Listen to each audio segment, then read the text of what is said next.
To save the girl I loved most, I betrayed her when she loved me deepest. Everyone called me a heartless scumbag, but I didn't care.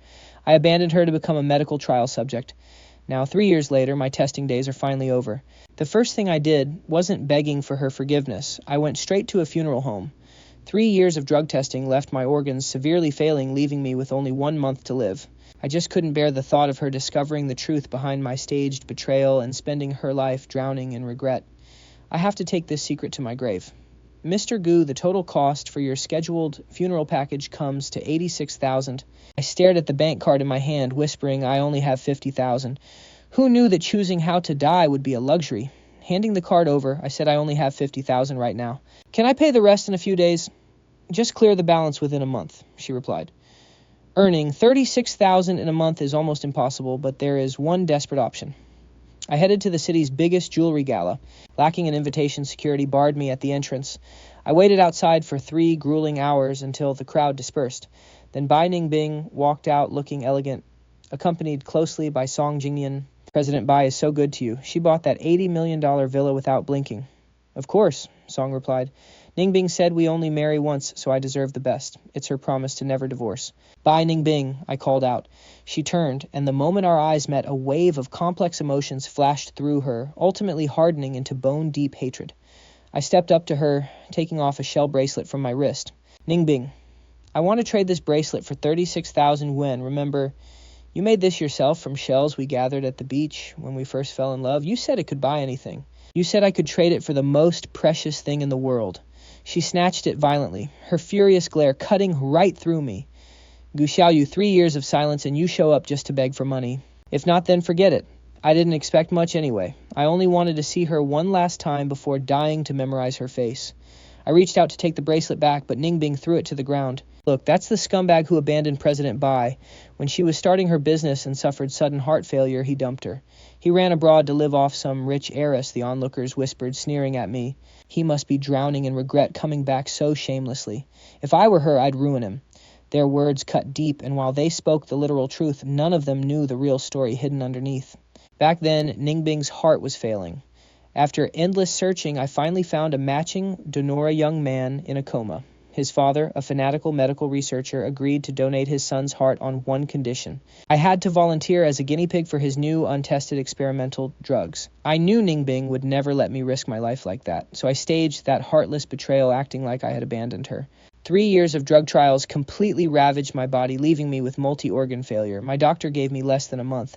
Now Ningbing ground her heel into my hand, sending white-hot pain up my arm. I forced a mocking smile, looking up at her. Ningbing, acting like this makes me think you still care. She kicked me to the ground, her voice dripping with disgust. You think you're worthy of my thoughts. My chest flared with agonizing pain. Gritting my teeth to keep from screaming, I crouched down to gather the shattered pieces of the shell bracelet. As I pocketed them, someone sneered, Hey, I heard you did unspeakable things for money. Here's 10,000 yuan. Do it again. The crowd erupted into cruel laughter as another stack of cash slapped against my chest. Think it's too little? Here's another 10,000. My face burned with intense humiliation. I tried to push through, but they blocked me, trapping me in my shame. Ningbing, let's leave, Song urged. A man this pathetic isn't worth your time. As they headed toward their car, some thugs suddenly cornered me. They closed in, shoving me to the ground. I curled into a ball, my vision blurring as old nightmares of childhood abuse rushed back. But this time no one was coming to rescue me. I had pushed her away myself. Get the hell away from him, Ningbing's voice roared. Suddenly a warm jacket was draped over my shivering body. Gu Xiaoyu, where is Liu Ruyan? You threw me away for her money just to live like a street dog. Her eyes betraying a tiny flicker of worry, I quickly masked my pain with a smirk.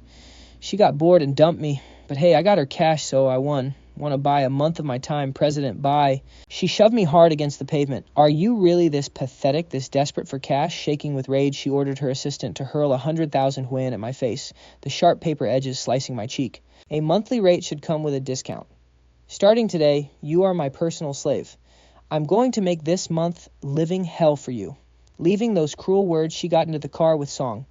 I slowly gathered the money. I let out a dry, self-deprecating laugh. Lucky me, earned my own funeral expenses in a single day.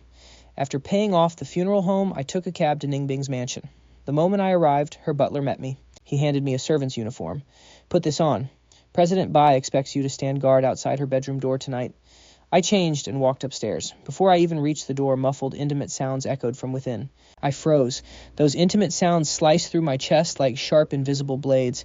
As I tried to slip away in panic, the bedroom door suddenly swam wide open.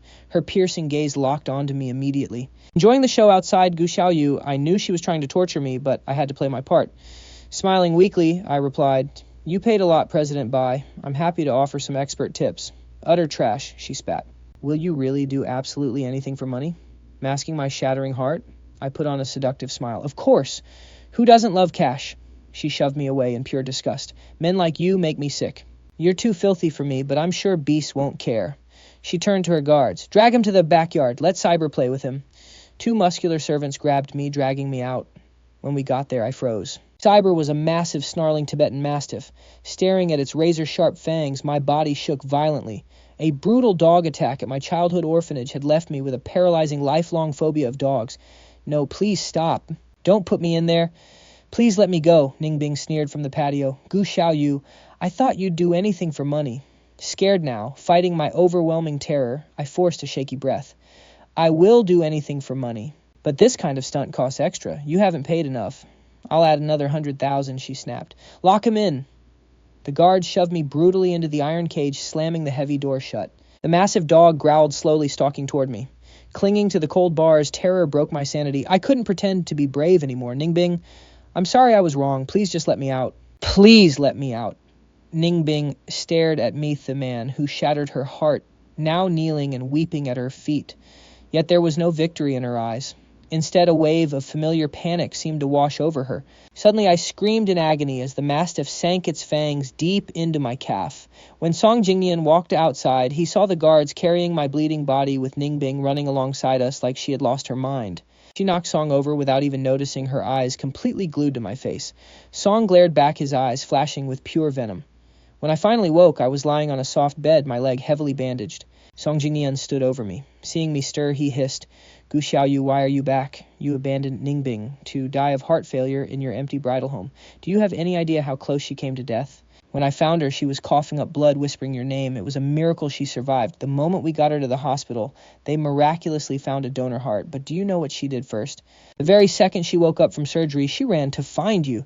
She kept saying she was cured so you wouldn't reject her anymore. She promised to work hard for you. But you ran off with a rich heiress to live like a king abroad. Do you have any idea how desperately she cried at the airport? Tears spilled over my cheeks, choking my throat. These past 3 years, my agonizing hell was no less than hers. I was locked in a dark, windowless lab, poisoned by endless experimental drugs and endless testing. I spent 3 years healing her, earning her love. Song snarled, "We are finally getting married, and now you show up. But you crawl back harassing her for money." I wanted to scream that I was dying, that I only wanted a final glimpse of her face. But the words died in my throat. I had to protect her from the truth. "I will never let a worthless scumbag like you near her again." With a vicious grin, he yanked me out of bed, then spun around and slammed his own forehead into the wall, blood instantly spraying across his face. Hearing the noise, Bai Ningbing rushed in and quickly pulled Song Jingnian up. "Jingnian, are you okay?" she asked frantically. "Ningbing, he pushed me."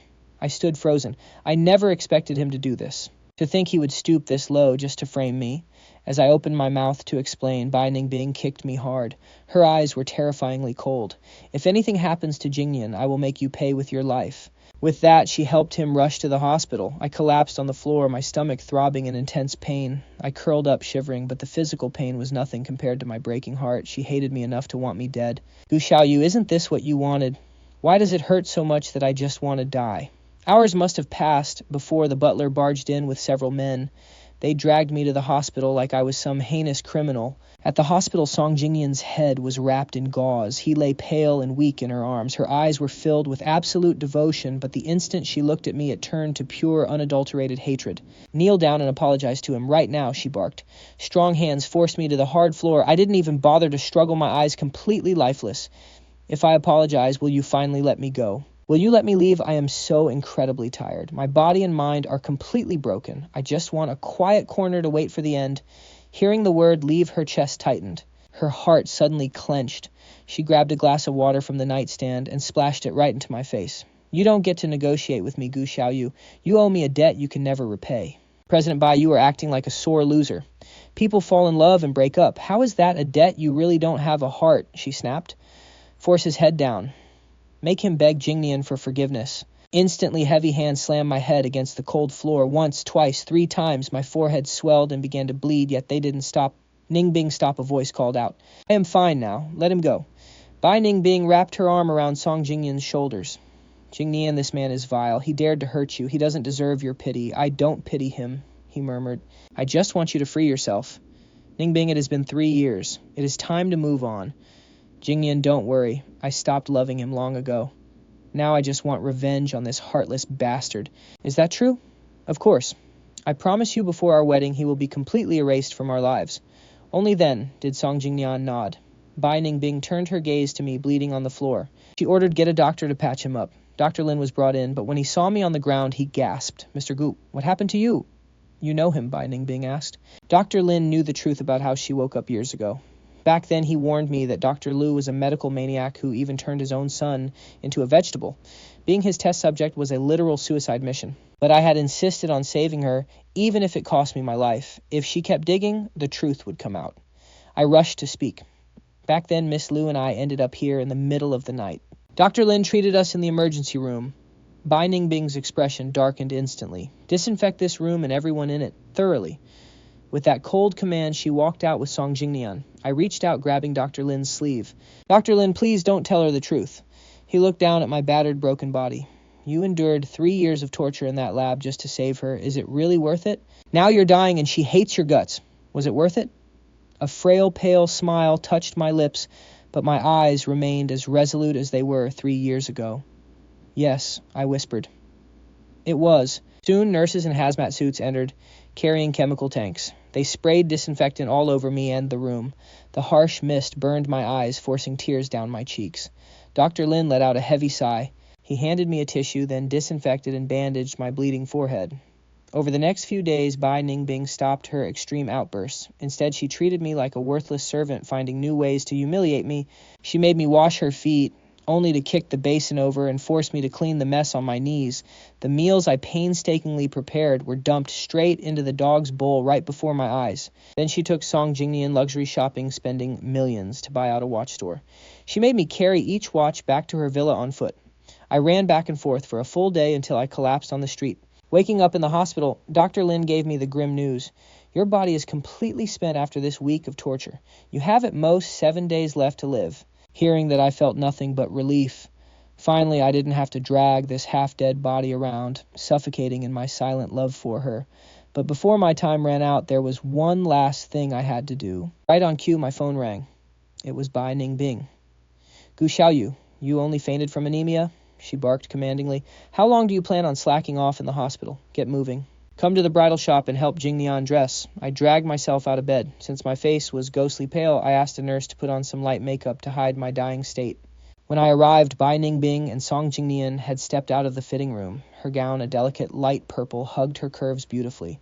The shop assistants whispered in awe about how gorgeous she looked. I heard President Bai designed it herself. The lavender embroidery on his suit was replicated from Provence.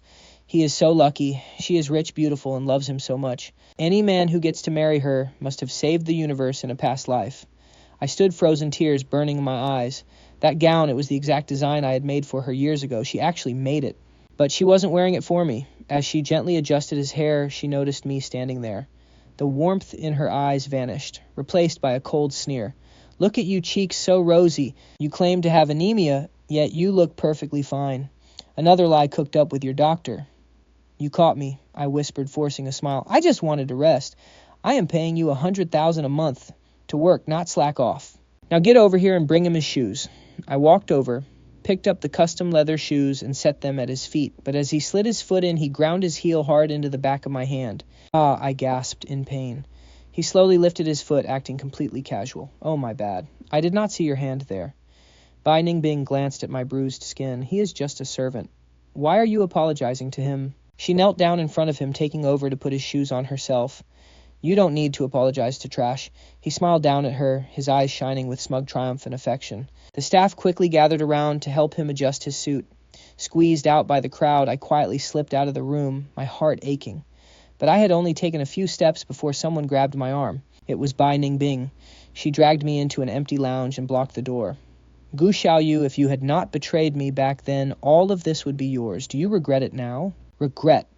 If I hadn't agreed to be that human guinea pig, I wouldn't have suffered for 3 dark years and I wouldn't be dying now. But seeing her alive and well, I knew it was worth it. I looked straight into her eyes, my voice steady. No, I don't regret a thing. She grabbed my shoulders, shaking me. Why, you dumped me for money? Now that I have everything, why aren't you begging? I pushed her off, hiding my love behind a cold, indifferent mask. I just don't. I never regret my choices. I reached into my pocket, pulled out a bank card, and held it out to her. There is 64,000 left inside. Take it. I am no longer your servant. Bai Ningbing, we are completely finished. For a second she looked stunned, as if she had been thrown back to 3 years ago. Back then I stood before her with another woman, coldly declaring that I didn't love her anymore. Seeing her speechless, I shoved the card into her hand and turned to leave. If I stayed another second, my mask would crack, but as my hand touched the doorknob, she slammed into me from behind, wrapping her arms around my waist and pinning me to the wall. Do you think I'm still that naive? Do you think you can just discard me whenever you feel like it? Before I could reply, her lips slammed onto mine in a fierce, desperate kiss. I fought back, but she only held me tighter against the door. Suddenly, the door swung open. Song Jingnian stood there, his eyes wide in absolute shock. Realizing what she was doing, she quickly pushed me away, turning to him with a face full of guilt. Jingnian stumbled back, turned, and ran out. Jingnian, I felt all my strength drain away. Without Bai Ningbing supporting me, I slid down the wall. I raised my hand to cover my face, my tears spilling through my fingers. I knew she still loved me, but I couldn't respond. I was dying. Why must heaven torture us like this? Meanwhile, Song Jingnian ran out of the bridal shop, weaving through the busy streets. A speeding car hurtled straight toward him. Bai Ningbing reacted instantly, pulling him back. But he shook her off, trying to charge back into traffic. Why save me? Let me die. That way you can openly be with Gu Xiaoyu. Bai Ningbing locked him in a tight embrace, pulling him to the side. Jingnian, listen to me. I won't listen, Jingnian. I really intended to marry you. But from the moment Gu Xiaoyu appeared in front of me, my heart spun completely out of my control. I hate him, but I love him even more. Marrying you now would be unfair to you. Tears streaming down his face. He looked at her. Ningbing, I don't want fair. I just want to be with you. Gu Xiaoyu doesn't deserve your love. He abandoned you when you were helpless and needed him most. I've been the one by your side. Why can't you look at me? I've loved you for 5 whole years. But I've loved him for 18 years, since I was 7 when we met at the orphanage and he gave a piece of candy to a crying boy in the night. He was in my heart, even if he left me. I never forgot him. I'm sorry I don't deserve you. Ningbing, wake up. He doesn't love you at all. He's only after your money. Bai Ningbing's eyes flashed with fearless devotion. Even if it's for money, I don't care. I'm just glad I have it now so I can finally give him everything. Which she brought the devastated Song Jingnian back to the bridal shop. Just as she was about to confess her feelings to me, I spoke up first. President Bai's. I only came to you because of a fight with Liu Ruyan. She just called to make peace and even bought me a ticket back to America. I've decided to leave. I won't attend your wedding. Let me wish you two a long, happy marriage. Gu Xiaoyu, what on earth have I been to you all this time? Do I have to spell it out, President Bai? A backup plan, obviously.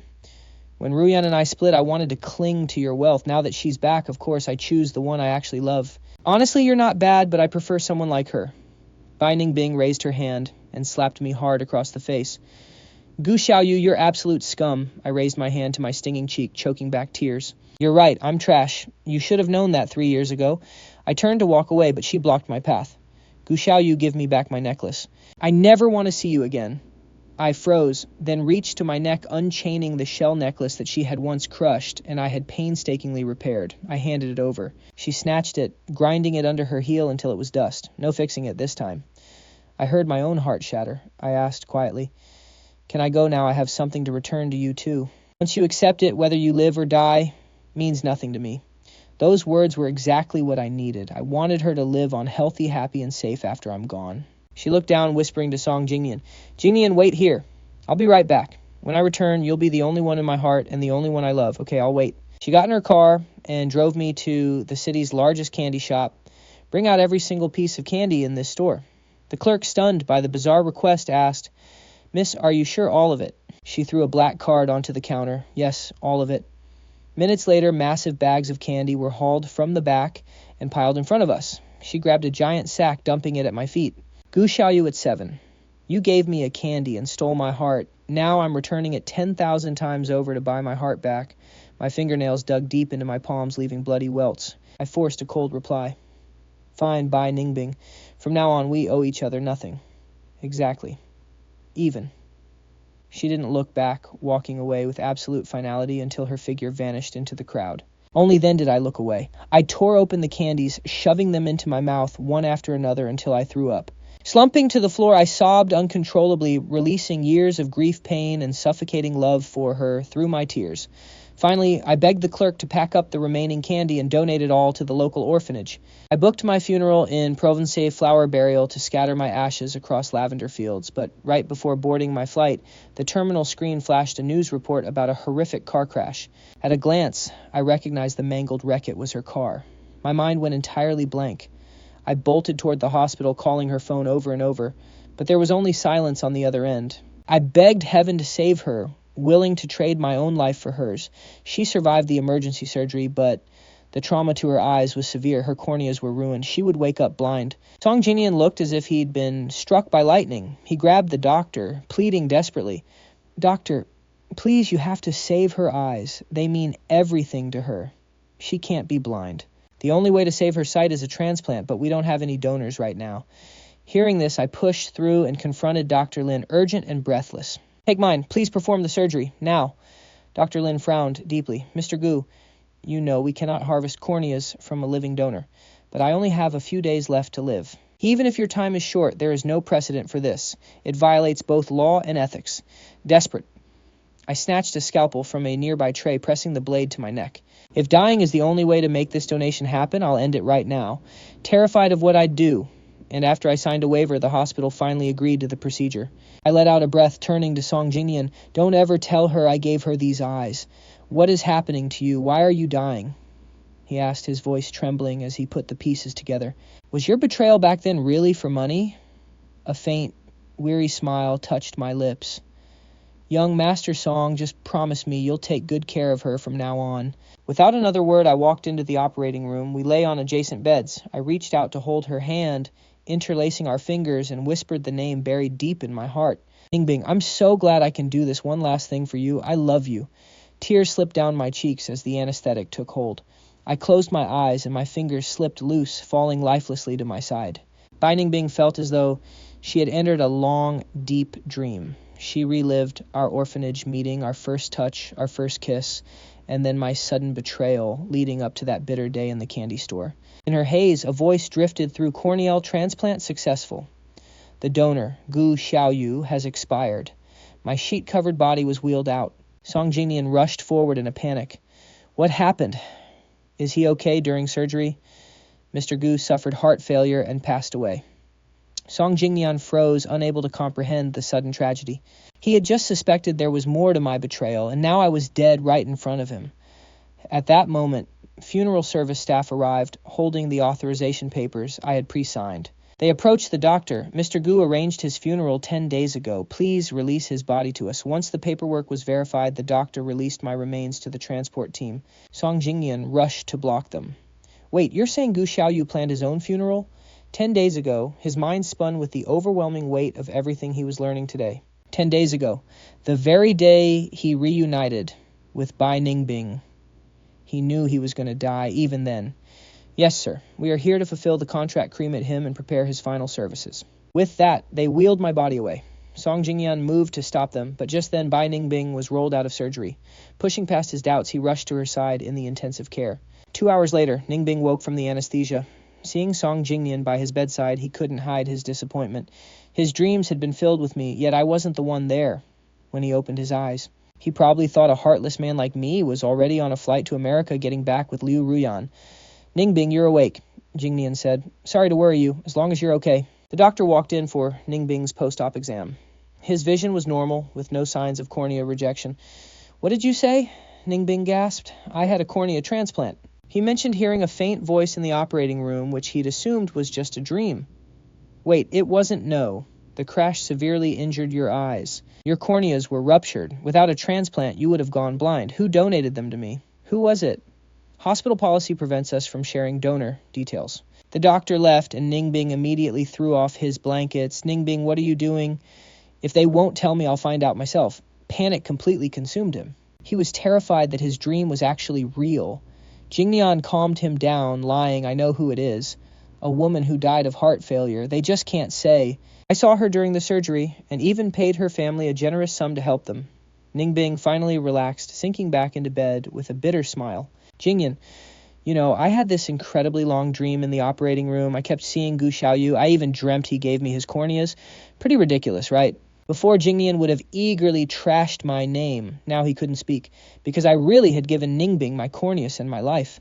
Jingnian tightly gripped Ningbing's hand. Ningbing, forget Gu Xiaoyu. Let those memories be nothing more than a beautiful, painful dream.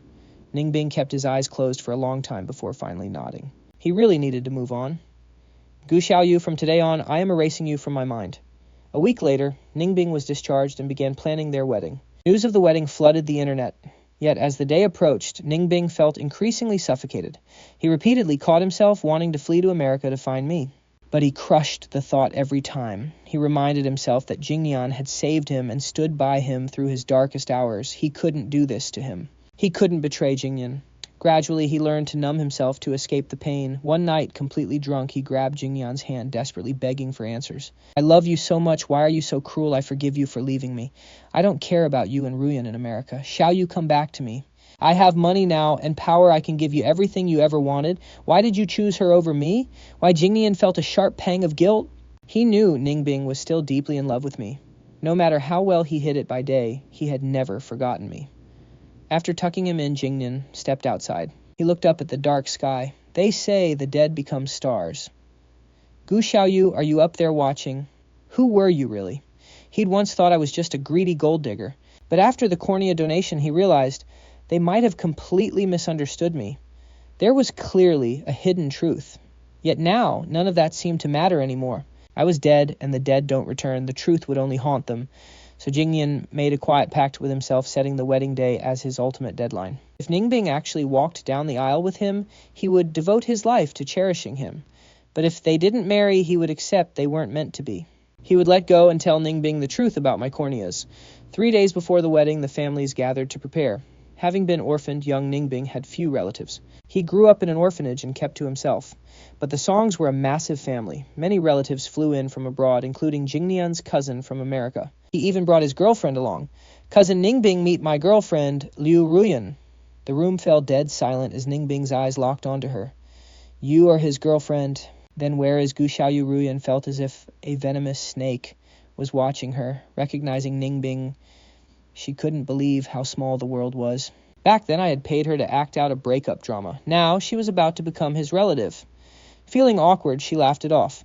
Gu Xiaoyu. That was ages ago. We broke up long ago. Fan is my real love. Ningbing suddenly slapped her across the face. You forced Xiaoyu back to America, and now you claim this is true love. I am going to teach you a lesson, you cheating snake. Stunned by the slap, Ruyan snapped and hit back. Stop throwing wild accusations. My feelings for Fan are real. I've never cheated on anyone, Jingnian, and Fan rushed to separate them. Ningbing snarled, if you love Fan, then what about Gu Xiaoyu? If you didn't love him, why did you steal him from me and take him abroad? Seeing how certain Ningbing was, Fan looked suspiciously at Ruyan. Did you actually betray me, Ruyan? Fan, how can you doubt my love? Then explain what he's talking about. Panicking, Ruyan blurted out the truth. Fine. The truth about back then was just a show Gu Xiaoyu hired me to put on. What he wanted to leave you, but feared you would harass him, so he paid me to help him escape. Nothing ever happened between us. Going to America was just his excuse to escape you. Fan added, we've lived there for 3 years and never once saw him. Ningbing stared at her, struggling to process the revelation. So his betrayal was a lie. He never even went to America with you, exactly, Ruyan confirmed. With her confirmation, Ningbing bolted out the door. If that was a lie, then my recent claim about getting back with Ruyan was a lie too. Where had I been? Why did I lie to him? His head was spinning with questions only I could answer. Jingnian chased after him. Ningbing, are you going to find Gu Xiaoyu? Jingnian, I just need to know the truth. I need to know why he lied. And after that, will you still marry me? Ningbing's lips trembled, unable to answer. Jingnian, I can't think right now. I just have to find him. A bitter smile crept onto Jingnian's face. I think I already have my answer. Jingyi and I'll visit your family later to apologize. Ningbing pulled out his phone to order his assistant to track me down. Ningbing, don't bother. I know where he is. A wave of relief washed over Ningbing. He didn't even question how Jingnian knew my location. Where is he? He demanded. Where is Xiaoyu? Jingnian took a deep breath. He is dead. Gu Xiaoyu is dead. Ningbing's face instantly went cold. Jingnian, I am the one who hurt you. Why are you cursing him like this? Jingnian shook his head, delivering the brutal truth. I am not cursing him. He died the day of your accident. Those corneas you received, they were his. Ningbing stumbled backward. No, you're lying to me. He wouldn't die. Yet the doctor's faint words in the operating room began echoing in his mind. Cornea transplant donor deceased. Donor. Gu Xiaoyu deceased. He clutched his head in absolute agony. It hadn't been a dream. The next second, he coughed up blood and collapsed onto the floor. She kept muttering the same words over and over. I killed Xiaoyu. Lu Jingyan immediately dialed emergency services and rushed her to the hospital. After emergency resuscitation, Bai Ningbing was finally out of danger. She lay lifelessly on the hospital bed as if her very soul had been ripped away. With bloodshot eyes, Song Jingnian sat by her side, clutching her cold hand and pleading, Ningbing, please, you have to pull yourself together. You didn't kill Gu Xiaoyu. He was already dying anyway. Hearing this, Bai Ningbing finally reacted. She looked up at Song Jingnian, her voice trembling. What do you mean he was already dying? That day, Xiaoyu rushed to the hospital begging to donate his corneas to you. At first, Dr. Lin refused, saying living donations are illegal, but he pulled out a scalpel, held it to his own throat, and threatened to end his life, right there if it was the only way. Only after he signed a waiver did they finally agree to perform the surgery. During the operation, his heart failed, and he went into fatal shock. The moment he passed away, people from a funeral service arrived to collect his body. They said he booked his own funeral 10 days prior, the exact day you reunited. So Ningbing, you didn't kill Gu Xiaoyu. Bring Dr. Lin to me. Before long, the doctor was brought before her. President Bai, how can I help you? She narrowed her eyes, her sharp gaze cutting right through him. I want to know every single detail about what happened to Gu Xiaoyu. Dr. Lin tried to play dumb. I know nothing about a Mr. Gu. Are you sure you have the right person? Dr. Lin, you are a smart man. Do not make me get violent. Staring at the frail yet fiercely commanding woman, she couldn't help but remember my tearful pleas. Miss Bai, she sighed, sometimes it is better not to obsess over the past. Ignorance can be a mercy. And what if, I insist, fine, Mr. Gu loved you so deeply. His devotion deserves to be known, not buried forever in the dirt with him. President Bai, 3 years ago, when your heart suddenly failed, the young boy who donated his heart was brain dead. Do you know who his mother was, I remember? She was the director of a drug research lab. Thanks to her son's heart, I survived and built my business. Since then, I've donated a massive sum to their lab every year to support their research. Dr. Lin's voice grew heavy. Lu Jining is a madman obsessed with pharmacology. His mother died of ALS, so his lifelong dream was to find a cure and establish this institute, but starved of funding and volunteers. He actually experimented on his own son, leaving him in a permanent vegetative state. What human drug trials need most is fresh living bodies. 3 years ago, you were dying and desperately needed his son's heart. He used that leverage to strike a deal with Mr. Gu. In exchange, Bai Ningbing gasped, a terrible truth flashing in her mind. Her voice trembled as she asked what was the condition. He demanded that Mr. Gu voluntarily become his human test subject. For 3 long years, those experimental drugs slowly poisoned him, destroying his health and causing multi-organ failure. He could no longer handle the toxicity, and was finally cast aside by Lu Jining. Hearing this, Song Jingnian stood frozen in absolute shock. He never imagined the truth could be this devastating. My love for Bai Ningbing was so deep I would gladly trade my life for hers. It felt like an invisible hand was squeezing her heart, robbing her of breath. She muttered, Xiaoyu, I had done so much for her, endured such unbearable torture, yet what had she done? She had punished me, humiliated me, and tortured me just to break my spirit. Now she wanted nothing more than to go back in time and kill her past self. But first she had to avenge me.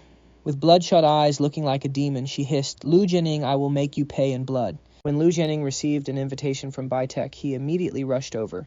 They were offering a massive $10 billion for his research. With that fortune, he was certain he would finally cure ALS and secure his place in history as a savior. But this meeting wasn't at the corporate headquarters, not in the corporate offices, but at Bai Ningbing's private villa, and he was the only one invited. Blinded by pure excitement, Lu Jining quickly brushed aside any lingering suspicion. Director Lu, please make yourself at home. President Bai, your generosity is deeply appreciated. Thank you for this donation. Lu Jining raised his glass and drained it. Speaking of generosity, she murmured, "If you hadn't kindly donated your son's heart to me, I wouldn't be here today. Think nothing of it. A doctor's duty is to preserve life." I simply did what was right. Bai Ningbing suddenly slammed her glass onto the floor, shattering it. What a noble duty. Tell me, Director Luis, using healthy living humans as lab rats, your idea of humanity. Startled by her sudden outburst, Lu Jining finally sensed danger. He stood up. President Bai, I don't know what you mean. It seems we cannot do business today. I will take my leave. He spun around to leave, but the door was locked tight. Suddenly, a wave of weakness washed over him, making his legs buckle. Bai Ningbing stood up slowly, calmly stepping toward him.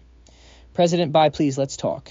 There must be a misunderstanding, she sneered. Do you remember the price you demanded for your son's heart?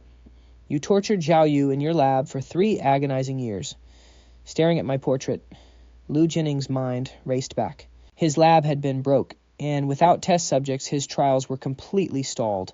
That was when I showed up begging on my knees for his brain-dead son's heart to save her, promising to do anything to repay him. So he demanded I become his human test subject. Until recently, when the endless testing caused my organs to fail and rendered me useless, and he finally let me go. President Bai, he volunteered for those trials. I never forced him. He volunteered, she roared. But I would have preferred death 1,000 times over than to be saved like this. Mercy, did you show any mercy to Xiaoyu, President Bai? I really didn't know he was so important to you. Otherwise, I wouldn't dare test on him. You are successful. Now don't ruin your life over a worthless piece of trash like me. Nothing you say today will save you from your fate. Suddenly the doors burst open. Taking in the dangerous scene, Song Jingnian rushed forward to restrain her. Ningbing, don't be impulsive. Lu Jining used living humans illegally. The law will punish him. Don't do something so foolish. The law, you talk about being foolish. Xiaoyu willingly became a human test subject to save me, yet he hid the truth, letting me hate and misunderstand him just to protect me. Isn't that foolish? Even when he knew his time was running out, he still chose to give me his eyes and died in the operating room. Isn't that foolish? He loved me with everything he had, yet I didn't even know he was gone. I was busy planning a massive wedding with another man. Isn't that the definition of foolish? He played the fool for me over and over. Why can't I do it for him just once? Ningbing, Mr. Gu did all of this so you could live. Do not waste his sacrifice. I only want to live if he is alive. Ningbing, if you commit murder, you will go to hell and be separated from Mr. Gu forever. An afterlife. Is there really one? For her, this life was already broken beyond repair. Now that I was gone, we could never be together in this world. She desperately wanted a second chance in another life. There is, I promise you. And Mr. Gu was so good, he is waiting for you in heaven. Bai Ningbing looked down at the unconscious Lu Jining. She ordered her guards to take him to the hospital, demanding they keep him alive, just barely. Then she personally led her men to tear Lu Jianing's lab to the ground. Through the recovered surveillance tapes, she witnessed the living hell I endured for 3 years. On day 1, I was still the bright, smiling boy she remembered. But the researchers here didn't treat me as human. I was just a research specimen. They constantly drew my blood, forced me to take pills, and collected data day after day. Nobody cared about the agony the drugs caused me. My face grew paler by the day, and my spirit withered. By the end of the video, my body had failed, completely unable to withstand the toxic erosion. I rolled over in sheer agony, screaming out my mouth, kept crying out her name. Nianbing, it hurts, Nianbing. I miss you so much. Watching the video, Bai Nianbing reached out to touch my tiny figure on the screen, wishing she could smooth my furrowed brow and bear my pain. Tears of bitter regret streamed down her face. She hated herself so much. Why hadn't she noticed anything wrong with me when I had gone to see her? Back then she was too consumed by anger and hatred. She only wanted to humiliate me, make me beg for mercy, and hear me say I regretted it. She wanted to find any trace of my love, but she was disappointed every single time. She hated me for being so heartless and throwing away our years together. But now Bai Ningbing finally realized it wasn't a lack of love. I loved her too much, using cruel words only to mask my true feelings. The deep love in my heart. She found my old room at the Institute, a windowless, suffocatingly cramped space with only a single bed. I had spent 3 years trapped here. She threw her entire body down on that tiny mattress, as if she could still feel my warmth and my burning, unspoken love. Xiaoyu, I miss you so much, she wept. Suddenly the memory of her confessing to me flashed before her eyes. We had just turned 18. By law, we could no longer stay at the orphanage. Despite living there for over a decade, our belongings were pitifully few. Clutches of my bags in hand, I looked back at the orphanage with every step. Nianbing, I said, I've lived here since birth. This was my only home. Now I feel like I'm being abandoned all over again. My chest hurts so much. Bai Ningbing hesitated, then took my hand. You still have me, she said. I'm your family, and I'll never abandon you. I pushed her hand away, muttering sourly, They say women always forget friends once they get a partner. If you get a boyfriend, you'll leave me behind. I saw the school heartthrob confessing to you. But I rejected him, she protested. I turned away. Even if you rejected him, that popular guy, there will be others. Sooner or later, you'll say yes to someone. I was only 18 then, at the dawn of young love, and my heart had already fallen deeply for Ningbing. But she had always treated me like a younger brother. I had no idea how she truly felt. I was too afraid to ask, terrified that someone else would eventually steal her away from me. Understanding my jealousy, Ningbing smiled. Actually, I have a foolproof way to ensure I never abandon you, even if I get a boyfriend. I playfully smacked her arm. Ningbing, you're actually thinking about getting a boyfriend. How awful I'm never talking to you again, I huffed, turning to walk away. But she grabbed my wrist immediately. Will you just listen to me for a second? She pleaded. I don't care. You're just not allowed to have one.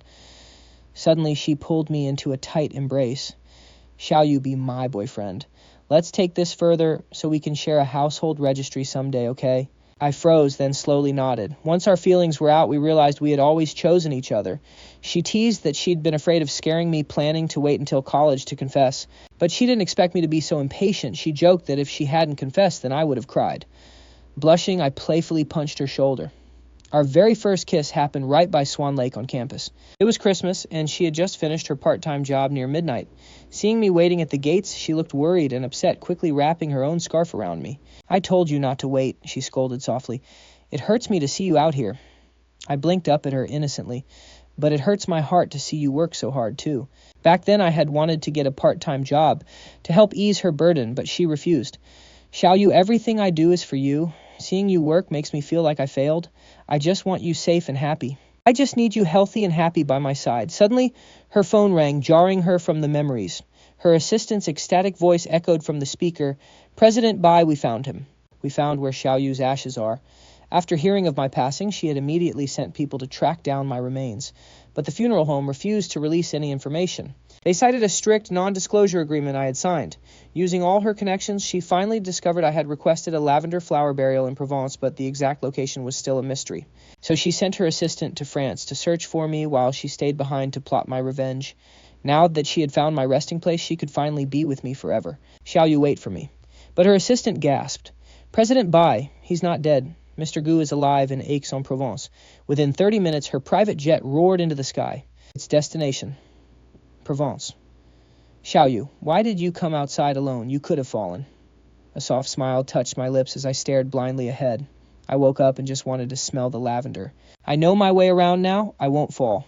Back in that operating room, my heart had stopped, and doctors declared me dead. But as the funeral staff prepared my body for cremation, my heart miraculously began to beat again. I felt no joy in surviving. I knew death was still my inevitable end, and I couldn't understand why God gave me these extra days. I simply begged the funeral staff to fly me to Provence to wait for my end in peace. But just as the words left my lips, my weak legs gave out and I collapsed. Xian rushed to help me onto a chair. Xiaoyu, you are too weak to stand. I fumbled in my pocket and handed him a bank card. Thank you for looking after me these past days, Xian. I feel my time is coming very soon. This card has some savings for your trouble. Su Xian frantically waved his hands, then remembering I was blind, gently pushed the card back. No, Xiaoyu. Caring for you is my job, and I truly consider you a friend.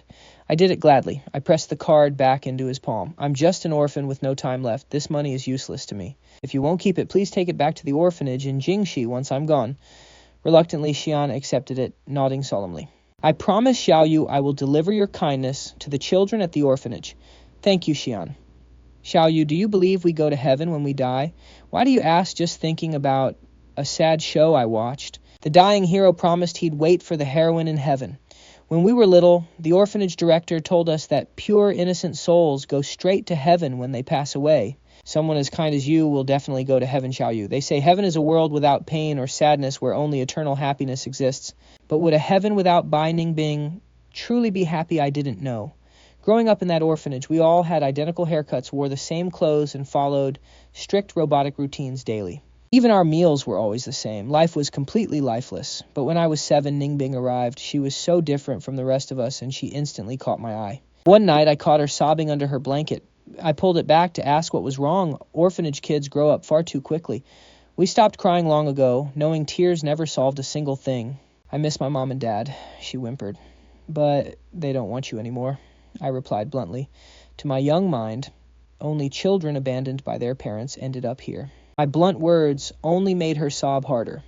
Panicked, I pulled out a treasured milk candy, unwrapped it, and stuffed it into her mouth. That sweet treat was the only thing that stopped her tears. That was the very first step of our friendship. Later, I learned her parents had died in a tragic accident. She wasn't abandoned from birth like the rest of us. But to me, we were the same. We both had nobody. She would tell me stories of the outside world, a world I had never seen, and I quickly became completely attached to her. Longing for the outside world, we were each other's only family during our 11 years in the orphanage. At 18, I confessed to Bai Ningbing, and we got into the same college together. That year, Bai Ningbing made her first fortune coding and bought a small 3-bedroom apartment. Finally, we had a home. In that place, she and I shared our first intimate nights. We planned to marry after graduating and raise 2 sweet kids and a happy family of 4. But fate was cruel. After 15 years together, she was my entire life. Even in heaven, without her, heaven wouldn't make me happy. I suddenly envied the hero in the story Su Xian told.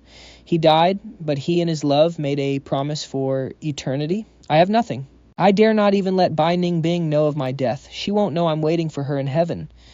Brother Xiaoyu, why are you crying? I quickly wiped my face. It's nothing, just the wind in my eyes. There wasn't a hint of mockery. Su Xian didn't call out my lie, knowing I was far from as calm as I pretended. When facing life and death, who wouldn't be terrified? Especially since I am still so young. Fate is so unfair. How can someone as kind as you have such a short life? Brother Xiaoyu, let me read you the news. This was our daily routine. Since I am blind, Su Xian always chose funny stories to read aloud. Scrolling through his phone, he cleared his throat. First, a couple fantasized about winning $5 million, but because of how they would split it, they ended up fighting. Then a student found an attractive older girlfriend online, only to realize at their meeting she was his roommate's mother. Also, a robber stole 10,000 yuan only to have it stolen by a thief, so he angrily called the police. After a few stories, Su Xian noticed my weak, forced smile. He realized my mind was completely elsewhere today, and very down. Brother Xiaoyu, are you feeling okay? No, I just didn't sleep well. In truth, I hadn't slept at all last night, because today was the day of Bai Ningbing's wedding to Lu Jingnian. The woman I love was getting married, and I wasn't the groom. Should I help you inside to rest? Then I shook my head, making a quiet decision. Tian, can you play the live stream of Bai Ningbing and Lu Jingnian's wedding? Today, Brother Xiaoyu, why do you want to watch that? Su Xian asked, confused, but he still set it up. Back in Beijing, I had heard their wedding was incredibly lavish, costing over 100 million just for setup. I want to hear how grand it is to satisfy my own dream of a wedding. Su Xian found a popular influencer's stream.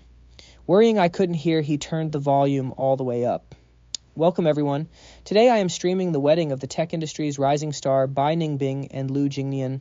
I hear President Bai's partner loves lavender, so the entire theme is light purple. Even the chandeliers hanging in the grand ballroom are made of luxurious purple crystal. The host rambled on, describing everything, from the imported fresh flowers to the silk red carpet on the main stage. I listened closely, and in my mind the scene began to paint itself. An hour later, Lu Jingnian appeared at the entrance in his suit. Here they come. The bride and groom are taking the stage. Guys, stay locked to this stream. Don't swipe away. Lu Jingnian walked down the red carpet in a white suit, stepping firmly toward the stage. Wait, where is the bride? It's just the groom. Weren't there rumors that his suit was lavender-themed, designed by Bai Ningbing herself? Why is he just wearing a plain white suit? Lu Jingnian walked right up to the center of the stage. He took the microphone and looked at the guests. Thank you all for coming so far today. I am truly grateful. Before we begin, I have an announcement to make. Today's wedding is canceled. The crowd instantly erupted in shock. Canceling a wedding right at the venue sounded completely absurd. People started whispering, no bride in sight, just the groom standing alone to cancel the wedding.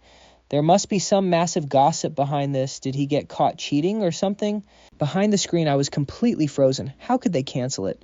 Why didn't Bai Ningbing show up? Endless questions raced through my mind as the groom spoke. This was a joint decision between Bai Ningbing and me. To us, marriage is sacred. On the eve of the wedding, we realized we are not right for each other, and we cannot settle.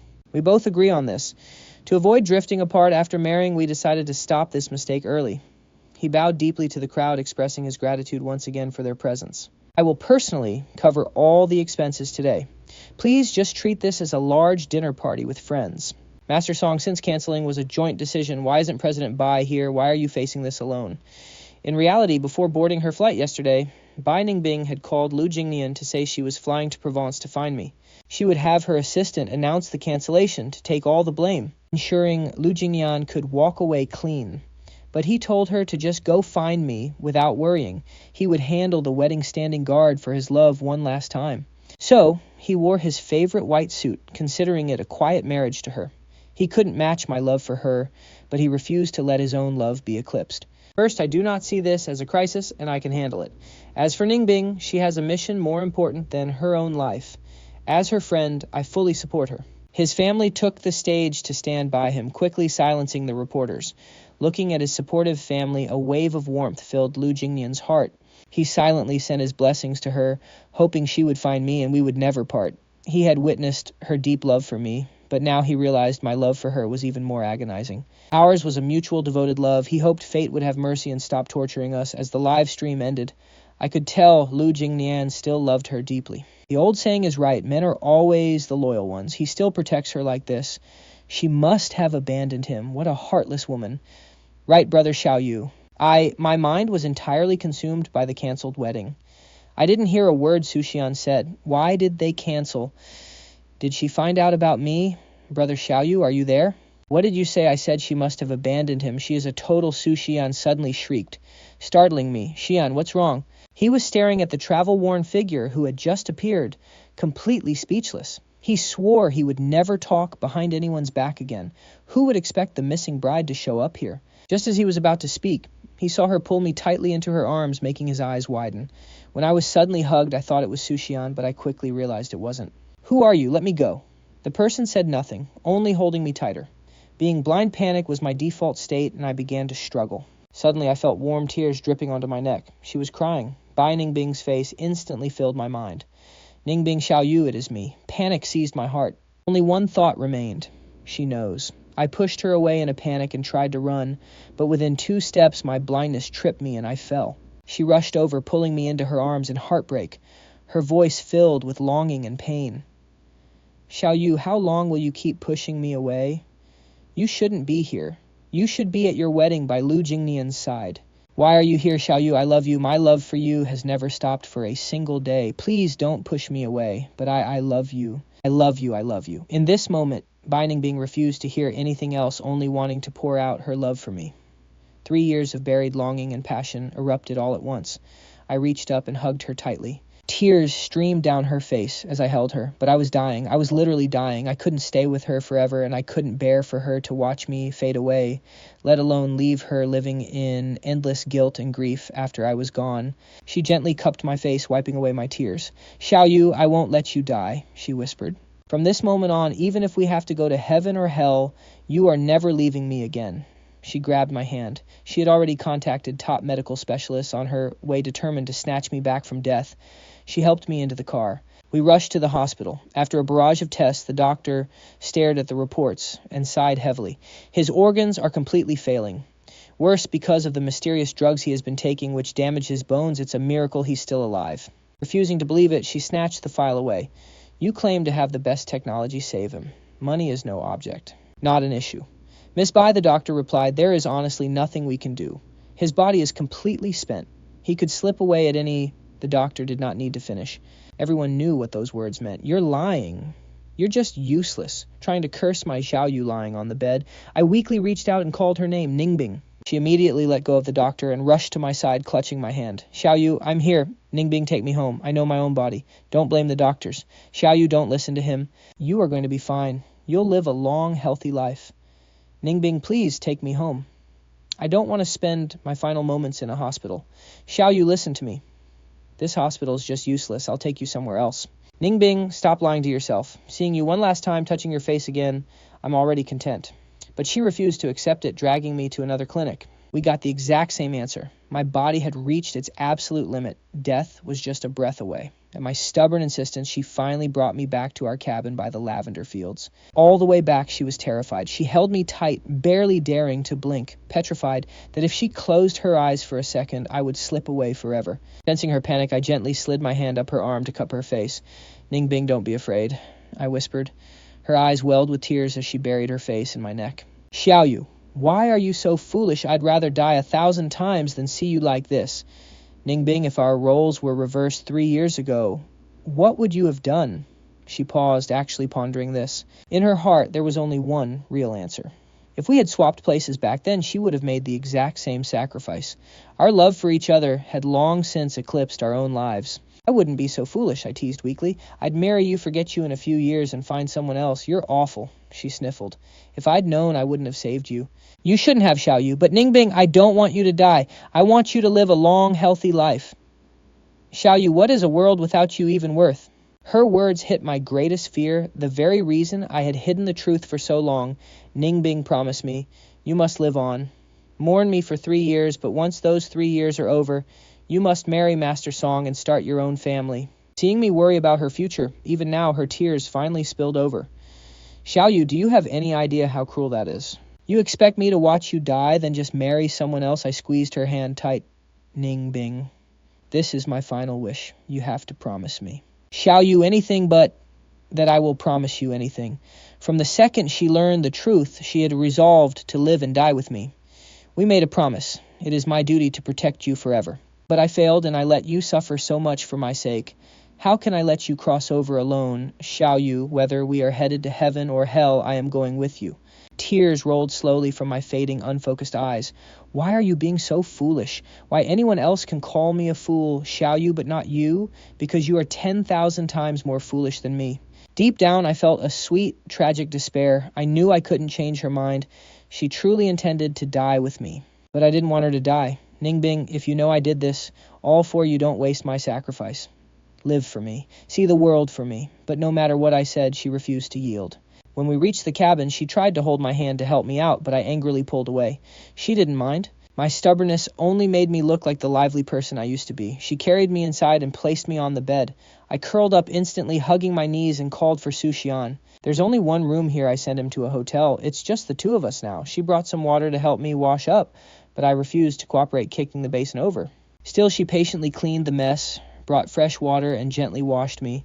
When her fingers brushed the faint scars on my palms, the pain she had once caused me flashed in her eyes. Kneeling before me, she bowed her head and softly kissed my palm, a gesture of absolute surrender and regret. "Xiaoyu, I'm so sorry. I was blinded by jealousy. During those 3 years without you, I never forgot you for a second. I wanted to find you, but I was terrified of seeing you happy with Liu Ruyan. That show you two put on became my worst nightmare. When you returned trying to trade my seashell necklace for cash, I was torn between joy and rage. Joy that you kept it, but furious you'd throw it away for 30,000 just to give it back. I was so irrational, and I hurt you. Xiaoyu, our time is running out. Do you really want to spend our final moments angry with me? Ningbing, you know, my time is short. I only ask you to grant my final wish and live, but I can't, Xiaoyu. You don't know how agonizing those 3 years without you were." Hearing her voice, I couldn't hold back anymore. I reached out to pull her up, only for my fingers to brush her tear-soaked cheeks. She was crying. My heart melted. I reached for her hand, pulling her close to my side. "Ningbing, fate has been cruel enough. I finally beat it once to save your life. Please don't make me lose now. It was my first time cursing how unfair life had been." She finally gave in. She wanted me to win, to beat this cruel fate. She promised to live on, even if it meant living in pain. We spent our first night in 3 years sleeping in each other's arms. I slept deeply, but she barely closed her eyes, checking on me constantly to make sure I hadn't vanished. Waking up the next morning, I felt a gentle kiss brush against my forehead. A soft smile spread across my face. I had always dreamed of this, waking up in her arms. Even if the world ended tomorrow, I would have the strength to face it. Then she spoke, whispering softly, "Xiaoyu, let's get married. You still owe me a wedding. But I don't. No buts. Just say yes and leave the rest to me. I do." I didn't have much time left, so I refused to waste another single second. After we got up, she made breakfast herself. Once we finished eating, we went to get our marriage license. Later that afternoon, the suit she custom designed was flown in. Feeling the intricate fabric patterns, I asked, Is this the one for Master Song? Yes and no. It's similar to the suit Lu Jinian tried on before, but I handmade this one myself. When I drew the design, I could only picture you wearing it, so I made two. One was tailored by workers, but this one is completely handmade. Let me help you put it on, Xiaoyu. Our wedding was beautiful and simple. Out in the endless purple lavender fields, her assistant and Su Xian acted as our officiant and witness. Miss Bai Ningbing, do you take Mr. Gu Xiaoyu to be your husband entering into this holy matrimony in sickness and in health, in poverty or wealth? Will you love and care for him, respect him, accept him, and remain faithful until the end of life? Ningbing looked at me in my suit and shouted, I do. Mr. Gu Xiaoyu, the groom, do you take Miss Bai Ningbing to be your wife entering into this marriage in sickness and in health, in poverty, or any other state? Will you love, care for, respect, and stay faithful to her until the end of life? With a smile on my face and tears in my eyes, I whispered, I do. You may now kiss the bride. After our wedding, my health rapidly declined. Often I slept for a whole day. Whenever this happened, Ningbing would stay by my side as still as a statue. Only when I opened my eyes did she seem to come alive. When awake, my favorite thing to do was having Ningbing lead me to the lavender fields outside, breathing in the fresh air and feeling nature's touch. Ningbing, I'm so sleepy. She gripped my hand tightly, her voice trembling slightly. If you're tired, sleep. I'll always be with you, but I stubbornly refused to close my eyes. People really do get a feeling when death is near. I knew if I closed them now, I would never wake up. I raised my hand gently, caressing her cheek, wanting to engrave her face into my mind forever. Ningbing, I heard good people go to heaven when they die. There is no sadness there, no pain, only eternal happiness. Do you think I will go to heaven? Ningbing's eyes turned red. You will, Xiaoyu. You will live happily in heaven. Ningbing, this time I'll go first and wait for you. Come find me when your time comes, okay? Okay, Xiaoyu, I'll find you. A satisfied smile appeared on my face. My lover and I now had a promise in heaven. I would love her forever in heaven, waiting for her. My fingers slipped from her cheek. This time I didn't wake up. In her arms, my body slowly grew cold. Ningbing held me close. Xiaoyu, I'm sorry. I cannot keep my promise. She took out the medicine she had prepared beforehand and swallowed it. Xiaoyu, I'm going to heaven to find you now. You lied to me once, and now I'm lying to you.